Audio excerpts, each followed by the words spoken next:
Oh yeah, I shouldn't turn away from the audience when I say that, right? Then everybody's like, who's the guy that's asking for my attention?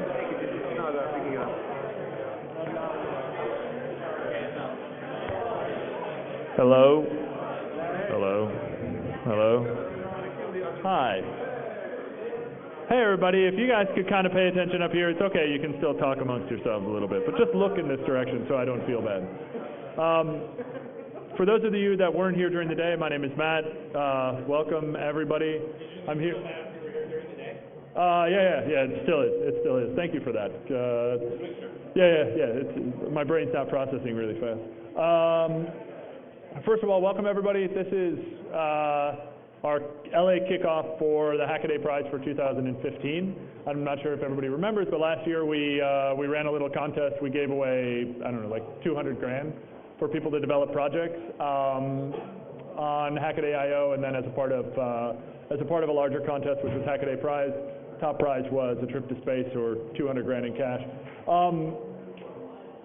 I wanted to first of all welcome everybody. My name is Matt. I work for SupplyFrame. We're the company that owns Hackaday, and I want to intro the person that's responsible for the Hackaday Prize this year,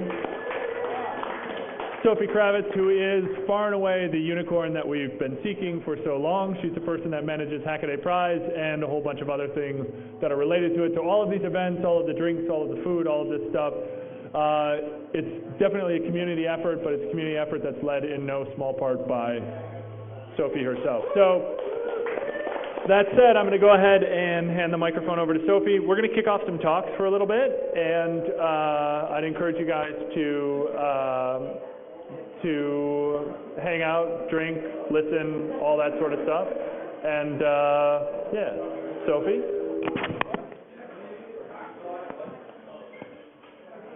It's on, I assume. Yes? Yes. Awesome. All right, thanks, Matt. So, as Matt said, my name is Sophie. Nice to see everybody here. Thanks for coming. I'm an artist and an engineer. As an engineer, I typically work on projects that have a pretty wide reach. So I designed some electronics that were put into Parkinson's research equipment, and I spent a couple of years working on thin film solar. So as an artist, I really value creativity, and I think that creativity in our community can be used to solve a lot of problems. And that's the way that we think about the Hackaday Prize.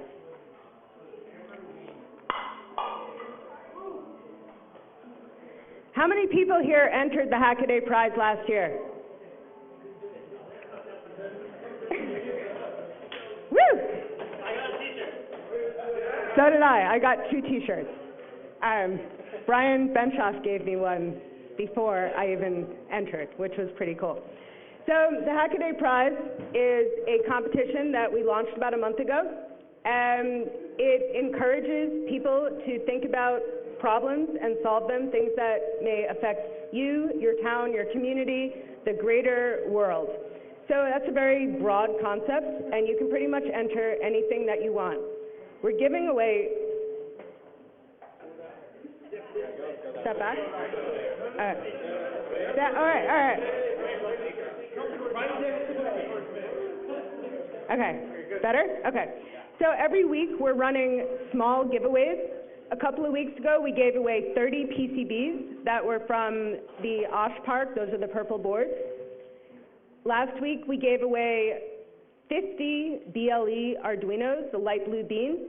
We have upcoming some mentorship sessions, other kinds of boards, lots of small prizes to help your project move it along every week. And then, of course, there's the grand prize, which is to go to space, or $196,883. Oh, you can stand up. No, that's okay. I'm better. So maybe you have a product and you need funding. And normally the avenue is to go to VCs and like get on your knees and beg, or maybe you get on Kickstarter and beg that way. And we have another avenue of begging, which is you can enter this contest and win $100,000 and also 6 months of free rent. So that's a really great way to get funding and also to get a lot of publicity. The Hackaday blog has readership of like 1.5 million per month. How many people have been featured on Hackaday? Yay. So we all know, right? You get featured on Hackaday and all of a sudden the hits on your website go like from, well, in my case, from like 20 to like 2,000. It's kind of amazing. So if you have a product, that's a really good way to get publicity, is to enter this prize. So we launched the Hackaday.io website just over a year ago, and we started from absolutely nothing. And there are 65,000, a little bit more, registered people on the website and almost 6,000 active projects. And that's a lot. I mean, so if you're on that website and you have a project going, you're going to get a lot of attention and there's a lot of activity. So some of us have replaced Facebook with Hackaday.io, which is way, way, way more productive. It's pretty fun to be on there talking about only projects, only software, only hardware. Super easy to sign up. If you have a project idea, you click on the Discover thing, you look and see if there's any projects like you. Either you want to join their project, or if you're like me, you want to make the same project and do it a lot better. Creating, also super easy. Just put in a headline, you know, like you're writing something that you want to attract people. That's like volcano killer, for example. Collaboration. This is a really big part of the site. I'm using the site myself a lot to get people to collaborate with me. I'm going to show you one of my projects in a second. So you can, say you have a project that you need a specific type of chip, and you need someone with experience. You can go and search and invite that person to work with you. Similarly, someone can invite you to work with them. So that's a pretty good way to get a collaborator on your website.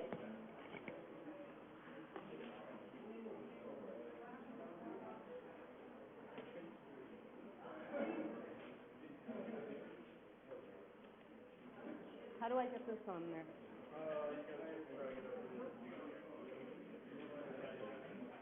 Got it. Okay.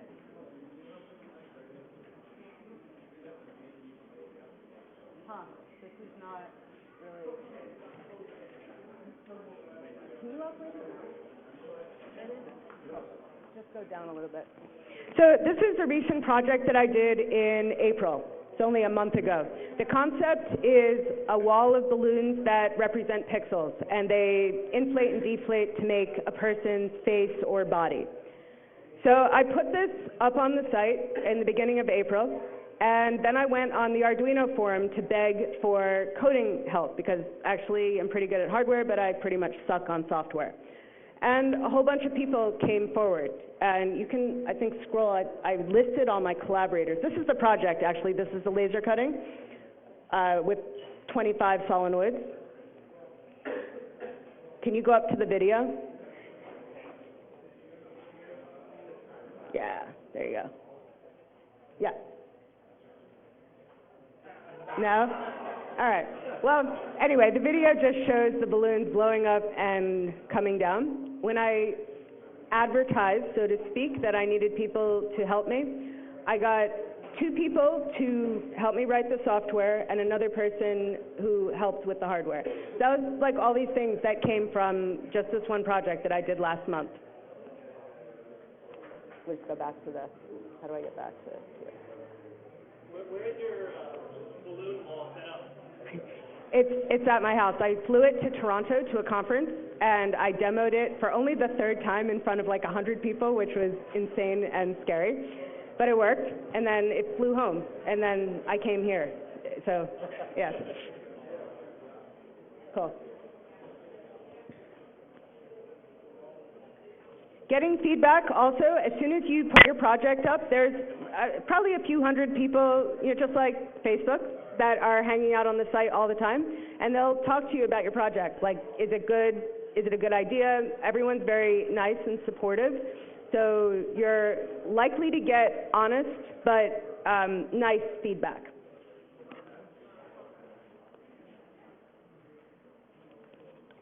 If you're thinking about entering the Hackaday prize, there's a ton of ideas, and I don't know what everybody's skill level is, but These kind of ideas are absolutely possible by every single one of you.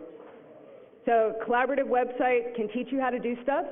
Things like environmental monitors, smart home monitors, diabetes checkers, all of these things, they're all possible by any of you.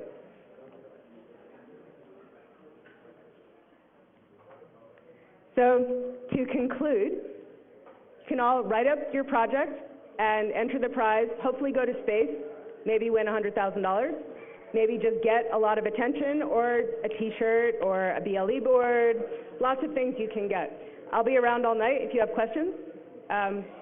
Thanks.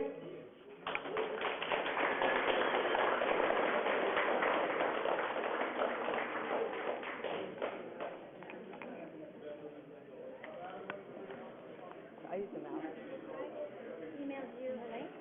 Okay.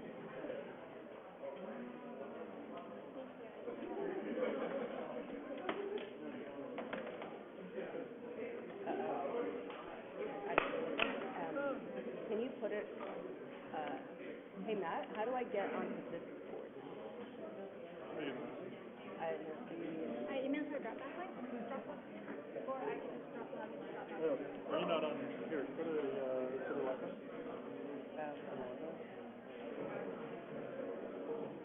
Go to Hackaday.io.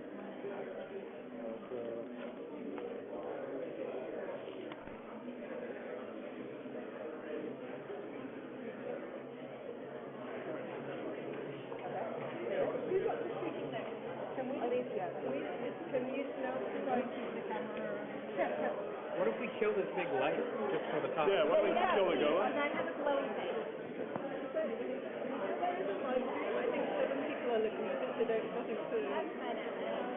I don't know how to get this.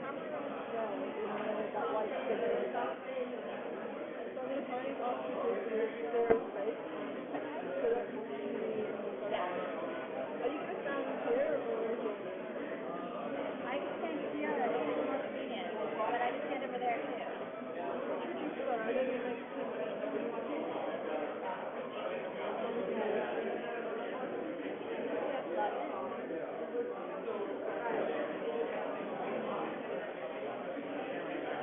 And you know what really, really sucks is that I don't actually know what my password is. You don't have it on a stick, do you? No, but I just log into me and then I have my back to me. I'm gonna go ahead and introduce you, okay? Wait a second.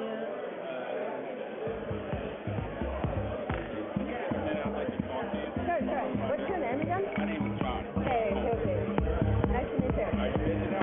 I'm gonna introduce her. Okay. And then, yeah. No?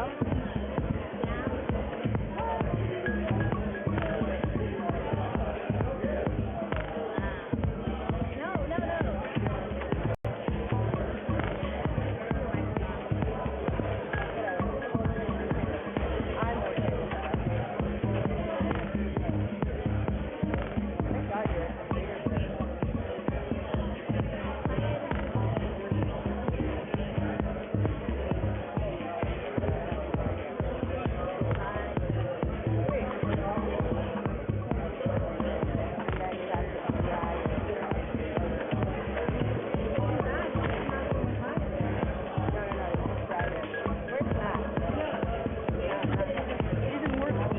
No, mine wasn't either. Matt, can I have, we need a minute.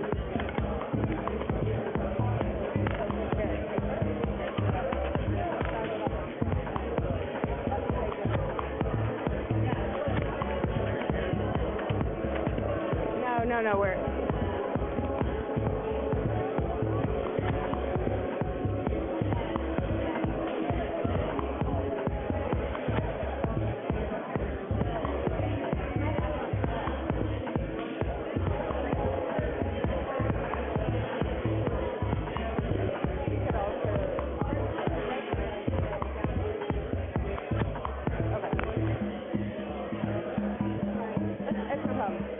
sorry guys, we're having a little technical difficulty, as what always happens when a bunch of engineers get together.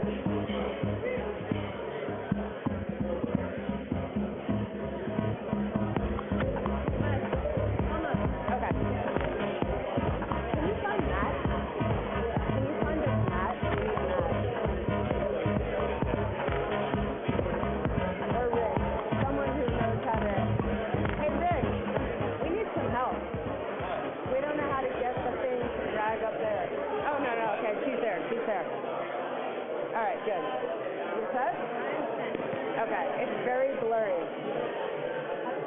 Yeah. Okay, fine. All right, can I introduce you? Yeah. Okay. Okay, we're back on.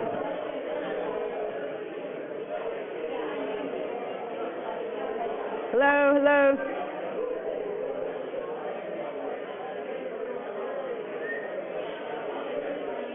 Cool. So I'm going to go ahead and introduce Alicia White. She hosts a popular podcast called Embedded FM. She's an embedded systems engineer who wrote a book, an O'Reilly book, and she works on all kinds of projects from connected bicycle lights to call systems for the elderly. We're also very honored to have her for the second year as a Hackaday Prize judge. So, Alicia.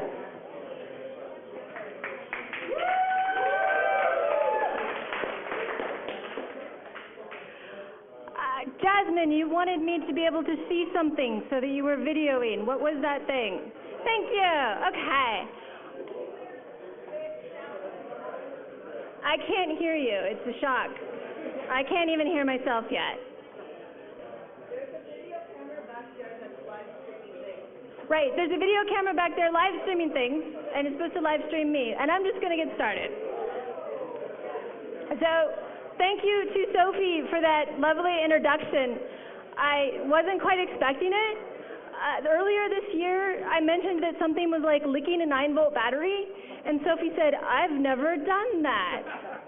So I walked her through that process, and I had this little spiel. I thought she would introduce me as the person who got her to lick a 9-volt battery, but not so much.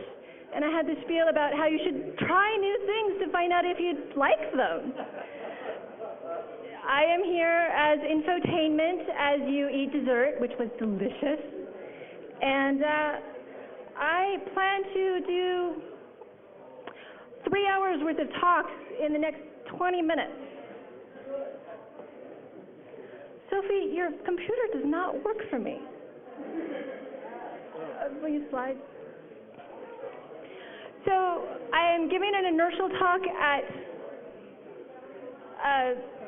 Solid in June. It's just an introduction to inertial systems, and I'm giving a maker talk at the Embedded Systems Conference in Silicon Valley in July. And last year I wrote a bunch of notes on the Hackaday judging. So I wanted to share some of those with you. These are still not my slides. Sorry, it's a drop off. It's okay, the first 3 are pretty throwaway. I normally work as an embedded software engineer, and people come to me with IMUs in their systems because they want their devices to interact with the world. And I think that's great, except you don't need an IMU all the time. It's like putting the whole kitchen sink in when all you need is one little tiny part. And so I wanted to demystify what sensors you need when you're building a project. Here you see a list of the sensors. Accelerometers measure acceleration, which seems really obvious, but gyros are those sandwiches, and magnetometers measure X-Men powers, right? I'm a little afraid that's what you're going to take away from this talk. But those are the 3 sensors that we talk about: accelerometers, gyros, magnetometers. And those make up an inertial measurement unit, IMU. And when you talk about 9 degrees of freedom, you're talking about those 3 sensors, 2 slides down from here, and putting them together.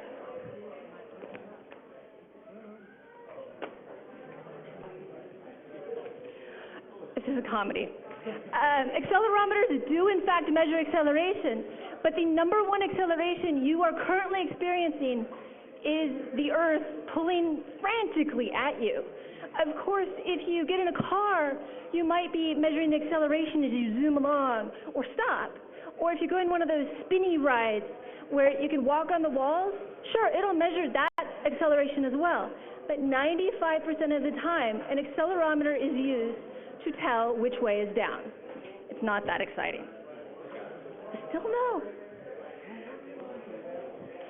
Moving on to gyros. I brought a gyroscopic toy, so you could all see the principle. Unfortunately, I have no idea what makes this a gyroscopic toy, because what gyros do is they do spin, but they resist the motion in the parallel direction, or perpendicular direction. This has no particular resistive. What's worse is these sensors that we're talking about are also not gyros. They're usually MEMS sensors, micro electrical mechanical systems, and they're tiny, and they're great, and they're cheap, and they're changing the world, but they're not gyros. They have no gyroscopic stabilization, no resistive force. Instead, they are angular rate sensors, which would be a hilarious slide.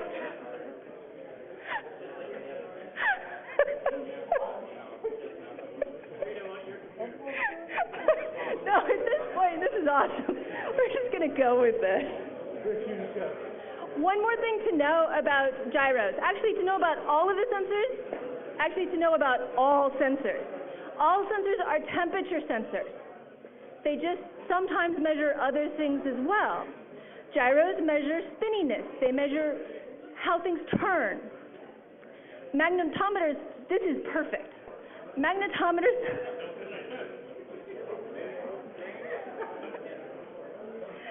Magnetometers measure the Earth's magnetic field.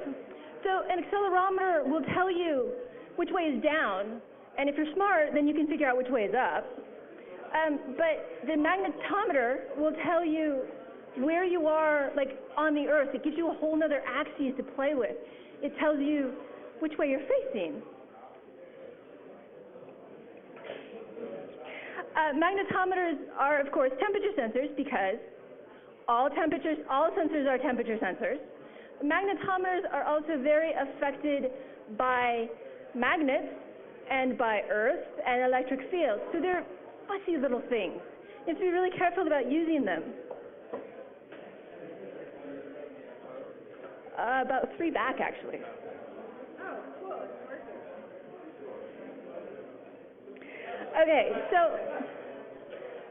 we could go to that one. It's fine. We'll go to the one with the red background. So I want to teach you the inertial nerd handshake, in case you're ever in a situation where you have to prove your inertial chops. And unfortunately, for the most part, this involves flipping you all off. Sorry about that. I'm going to try to avoid it. So what you do is you take your hand and you point it out. This is the X direction. This is the direction you're going to travel all the time. And your thumb is up. Now, if you're left-handed, use your right hand. It's not my fault. It's physics. Blame physics, as always. And so your X is forward, Z is up, and Y is going to be this annoying thing where you go to the left. Now, if you do, in fact, curl your bottom 2 fingers, you are flipping everybody off. Try not to do that. However, physics is, of course, usually wrong, especially when you come to engineering and want to get things done, and you don't want gravity to be negative all the time. So most inertial systems point the Z down, like that. And so now your X is still out, you're still going along the X direction, your Z is to your right, or your Y is to your right, and your Z is down. If you do a lot of inertial stuff, you'll spend too much time doing this until it is really achy. Next slide. Let me give up. Okay, so, sorry. I have a little gadget to illuminate how this is supposed to work. Unfortunately, I don't quite have enough hands. And I made this for clients to help them understand the difference between these sensors. This whole little spiel doesn't work when somebody just wants their device built.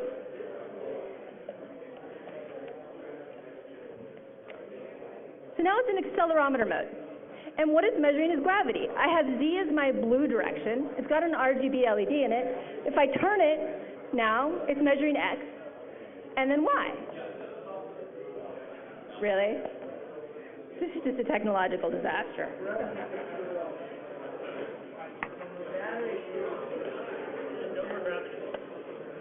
Yes, we're up.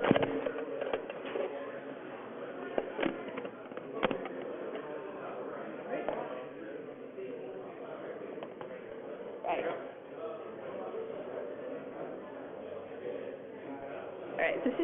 funny. At this point?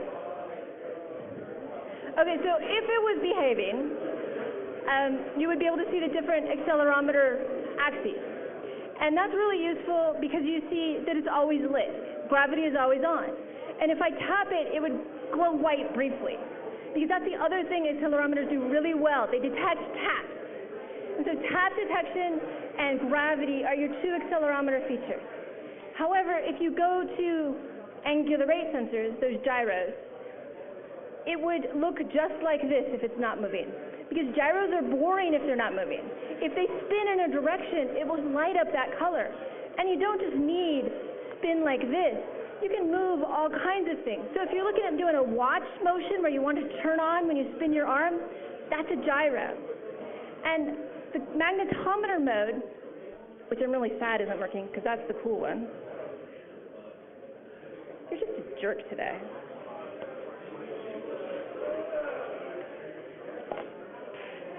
So magnetometer mode, the important part is that if it's pointed north, it glows white. If it's pointed south, it glows nothing. It's dark. East is green and west is red. But note, its inertial frame, its axes are not my axes. If I want to know if I'm pointed north, I have to attach this to myself. And if you're using an inertial measurement device, make sure you are attached well, because that is critical. I have a really good story about that, but not quite enough time to tell it. Next slide. So gadgets like these and their misfunctions, unplanned, bring me to a talk about makers. And my second talk of the summer is going to be developed in response to a manager who I had recently who was very afraid of the word hacker, who was afraid of the word maker. I know, I was surprised. But, you know, when you come from a big company and you have a lot of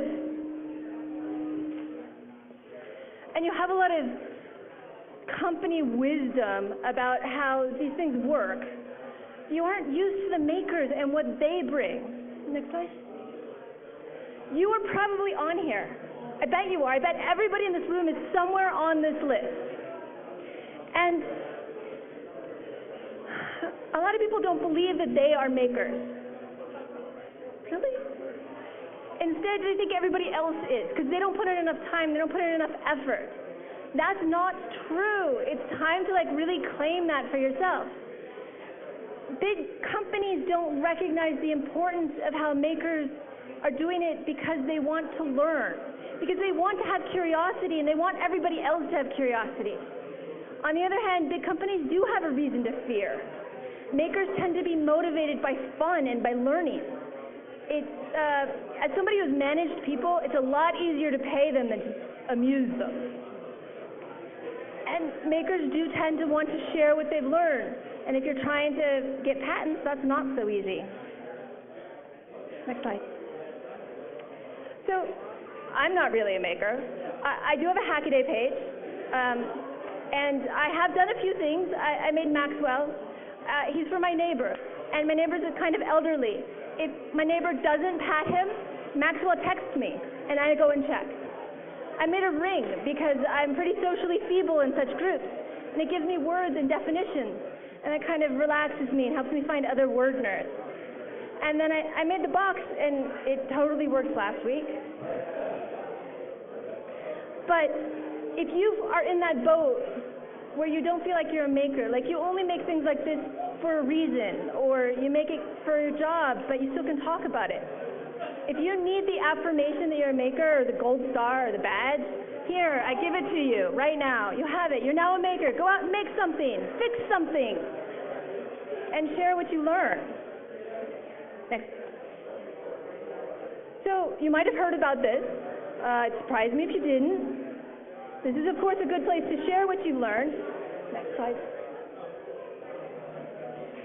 And last year's Hackaday Prize was amazing. I was honored to judge. I learned so much reading through the semifinalists. They had such great ideas. They had such great boards. They had such great methods. And SatNav's won. What they were was a ground station of satellites. network of ground stations for satellites. And it wasn't so much that they built this, it was that they made the instructions so that you could go home and build a monitoring system in your backyard. You could join their network, you could find out all about it, you can listen to the amateur and public radio or public satellites, and you could just be part of it. And they made it easy. That was partially why they won. Next. One of my other favorites, and another of the finalists, was the Raman Pi spectrometer. This guy looked at his garage, he said, I've got a Raspberry Pi, I've got a 3D printer. You know what? I want to know if my water's clean. How do I do that? He knew nothing about spectrometry. And he built one of these very expensive devices in his garage, in his free time. And it was cool. And like SatNav, one of the great things he did was make me believe I could go build it. And I love that. I love that sharing of information to such a detail that other people really can reproduce it. Next. The Arducorder was this tile-based system where you could pop in sensors and pop them out. You could build the device you wanted, and you could talk to people about what it was they wanted. And he had this neat enclosure and screen and method, and he just made everybody be able to build their own tricorder. And as soon as that's really, really, really possible, I want one. Next. The satellite-defined radio, no, software-defined radio, I'm all discombobulated at this point. Radio goes a lot more beyond AM and FM. It goes beyond emergency. It goes beyond even ham radio. There's a lot of people talking out there, and it's interesting to listen in. But that's not the coolest part about this project. I mean, sure, it was very cool. But he did a Kickstarter very recently. And this wasn't part of his job. This is really one of those maker projects that he did in his free time. But he did a Kickstarter, he got funded, and now, because he joined the Hackaday Prize, his life is going to be different. It's life-changing. Maybe not for you, but you will learn something. Next. The last one I'm going to talk about is Ship Whisperer. The reason I'm going to talk about it is because it was one of the finalists, and now I've got credit to all of them. Ship Whisperer is terrifying. It's horrifying. As an embedded software engineer, something that you can hook up to my system and get the AES keys out, oh my God, please no. Please no. On the other hand, I need to know my vulnerabilities. And so Ship Whisperer is an amazing system that will tell you those. It isn't easy to take from a perspective of engineering, but it is worthwhile. So, does that sound like fun? You should do it. You should totally do it. And you don't have to set the bar all the way to finalists. You don't have to win the space prize.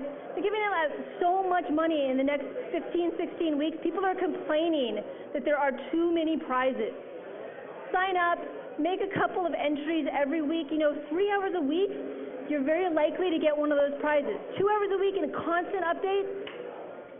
You can collaborate. Sophie gave some information about that. Most of all, you could learn something. So, next. Sophie introduced me. I have a book. I have a podcast. We just hit 100 episodes. It's a lot of information about how you build devices, how you make embedded systems. I have stickers I'm happy to hand out. Just let me know. Come find me. My name's Alicia. Thank you.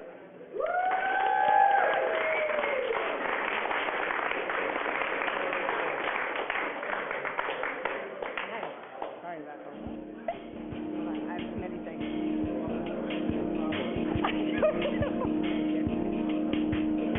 Sammy. Oh, you're going to just use it. You totally can. That's fine. All right, ritual, yeah, probably is easier.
have another speaker? This is Sammy Kamkar. Sammy has been featured on the Hackaday blog at least 5 times. Only 5? Woo! What's up? Sure, go ahead. Yeah. Yeah. Hey, everyone, be quiet.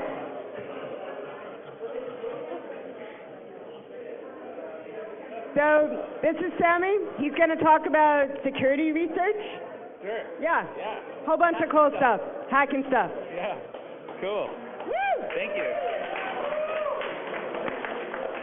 Thank you. Yeah, I'm just going to talk super briefly about some projects. Some are old projects, but I'm really excited about the new ones. So I'm going to share with you some things that I'm releasing like in the next few weeks and months that I think are really cool. So about like a week ago, I found a new vulnerability within master locks. Anyone know master combo locks? Right? Like the ones that you turn and you protect your bike. Sorry, your bikes are gone. I cut open one the other day, and I found that for many years we've known how to reduce master locks down from 64,000 combinations down to 100. And I tried doing 100, and like I just got way too lazy. It took like half an hour for me. I'm slow. So I drilled one open the other day, and I found that there's like information leakage, just like you would have in crypto, where if you pull the shackle a certain way, you get some resistance, and it's actually producing information about the combination.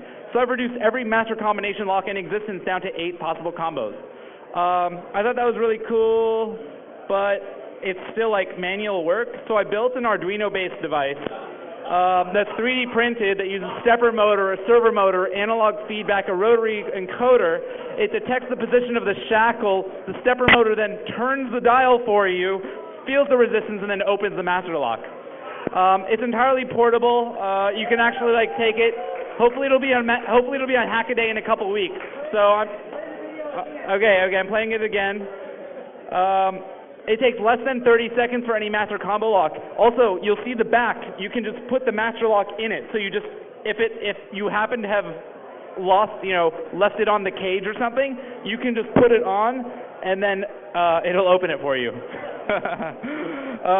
So that's a project. I just released some information about a week ago. I'm going to release that stuff pretty soon. I'll have a new video explaining the exploit, and this is a new vulnerability in master locks.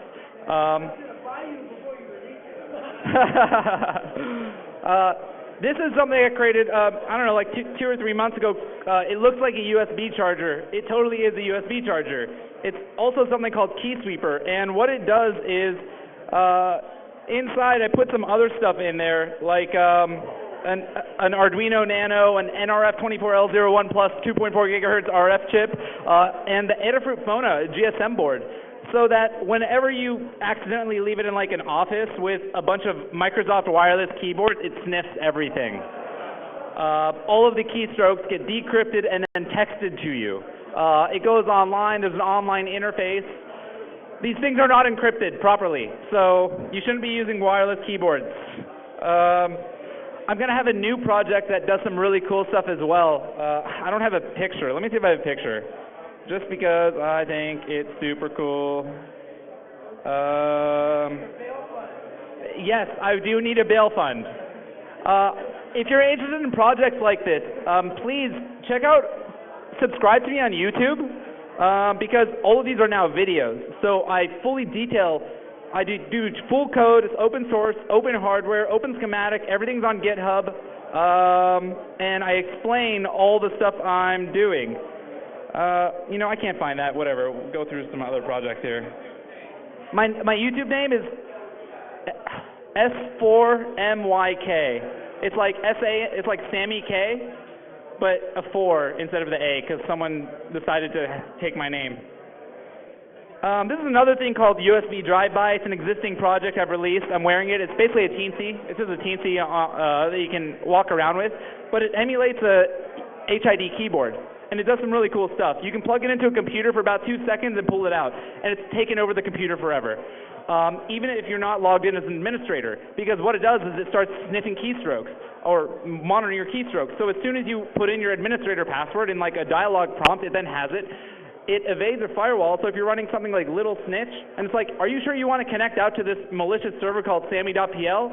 It does down arrow to allow, and then hits enter for allow, forever. So it's like USB is not actually secure. Please don't trust USB. We think that, okay, well, you plug something in, sometimes it says, do you want to allow this device? Keyboards don't ask you. You can just plug a keyboard into a computer, so it pretends to be a keyboard.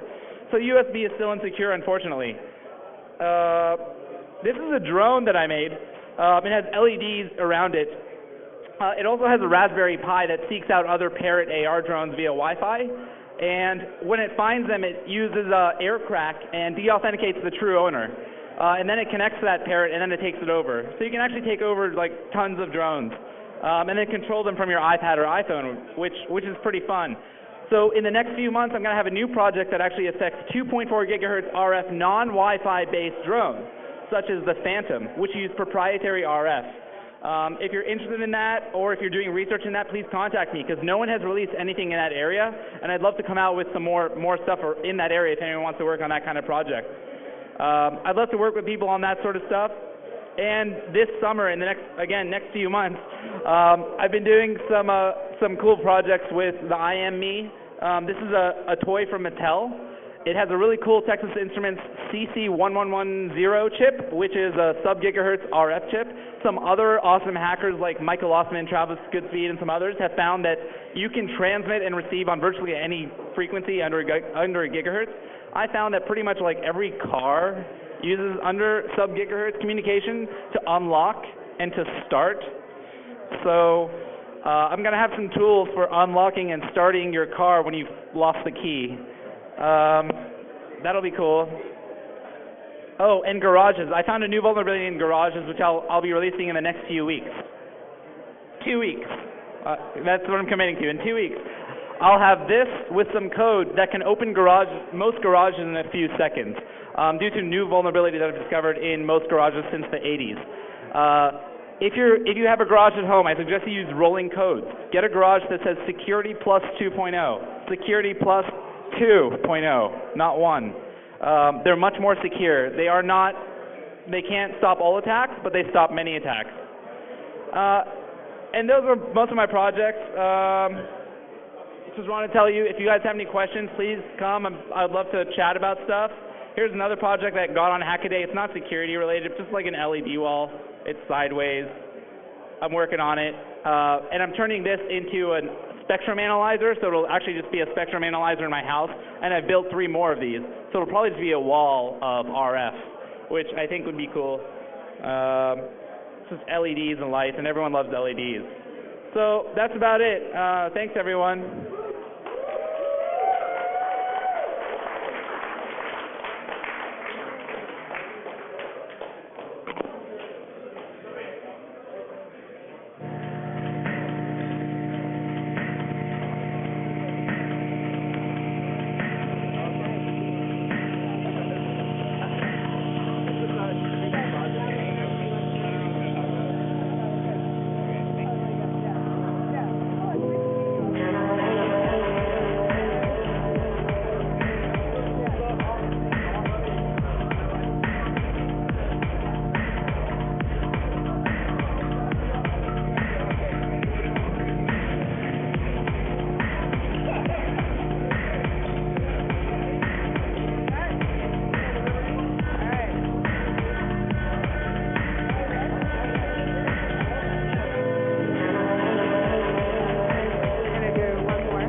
logo you can put up there? I don't have it. Nice. Okay. Could you take my email out of there, please? I mean, I actually don't care, but whatever.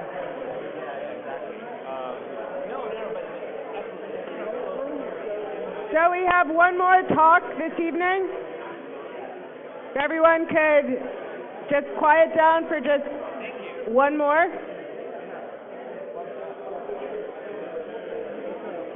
What's that? I'm going to give this to you. I'm going to introduce Sagar Jasani from Element 14. Sagar recently, he's not going to talk about this, but he recently interviewed the authors of The Art of Electronics, which is all of our Bible. And that interview will be coming out, in like a couple weeks? Okay, so the interview will be coming out this week, and I, for one, am pretty excited to hear it, or to read it. Okay, Sagar. Thank you. Thank you. Hey guys, how's it going? So, thank you very much. So my name is Sagar, and I am a tech marketer. I feel like that's an admission of some kind. I help run the Element 14 community, which is an online community of electronic engineers. You may know us as Premier Farnell or Newark Electronics. It's all the same big company. Besides leading content strategy, a lot of what I do is to help bring new products to market for engineers and for makers. And, the goal of tech marketing as I see it is to find out what scientists and engineers want and then to make those products, get them out there in their hands as fast as possible. Now, because we cater to a lot of design engineers, I often look at tools like development kits, MCUs.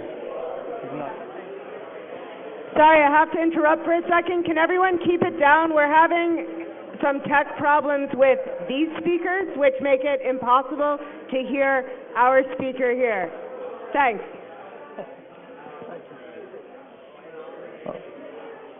Well, I tell you, I've never been accused of being too quiet before, so thank you for that.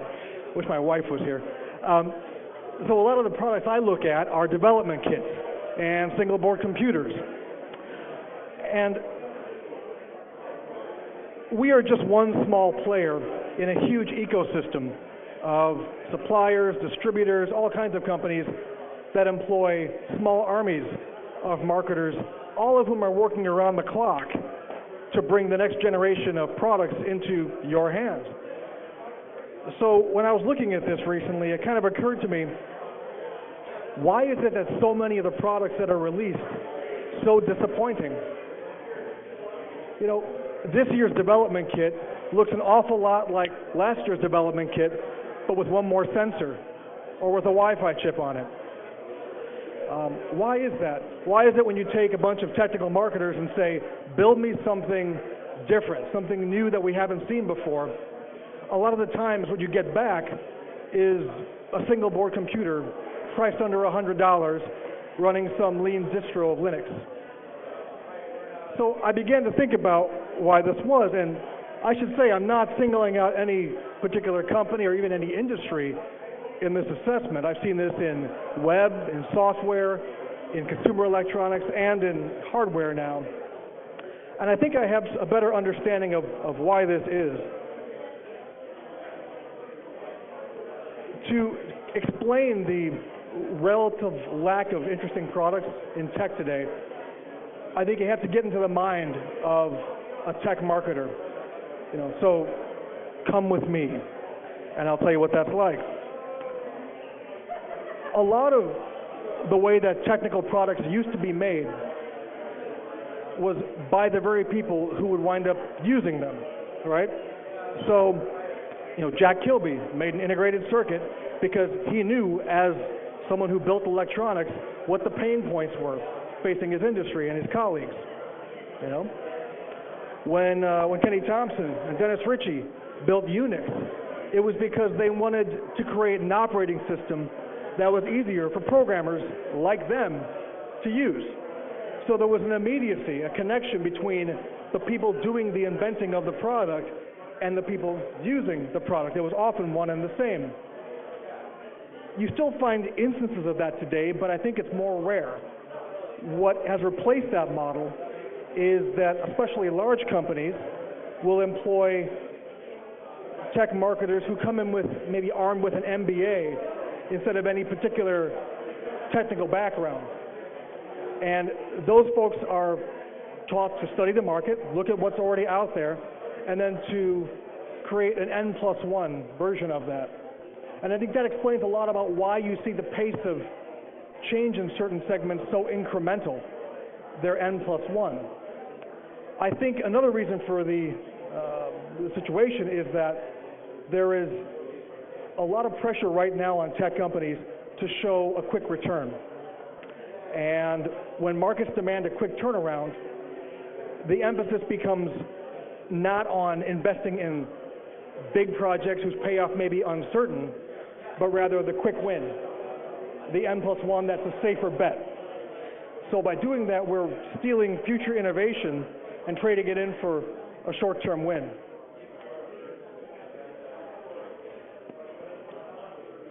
Now, what's the way out of this? How do we, I've described the problem a bit, how do we fix this and improve things? I think that part of the answer is that big companies need to listen more to the people who are building products, the makers, the builders. There's a disconnect right now. A lot of products are being built on the assumption that we know what you want, when we don't really. And I think you would be surprised how a single blog review, a stray tweet about the value of a product can be used within the halls of a big company. It will be forwarded dozens of times and have a pretty outsized impact. I don't think that the maker community realizes just how powerful it is to shape the course of future product development, and I would love to see that change. I think another way out is for big companies to make sure that they're putting people in positions who actually know how to use the tech products they're making. That's not to say that you need to be a double E to make a great technical product, but it helps. You should at least incentivize your people to embrace the art of building. Encourage them to join a makerspace or take a community college class on electronics. I think that if you're going to really understand the movement taking place today, you've got to be part of it. And as Alicia and Sophie said a moment ago, it's never been easier to do that. We're all makers. So these are a couple of things I think might point to the way out. You know, there's never been a better time to be a maker, and I think that it's time for companies, the big companies especially, that are making these products to come in from the cold and really release more powerful, more interesting products that can accelerate the pace of new products being introduced into the market. Thanks very much.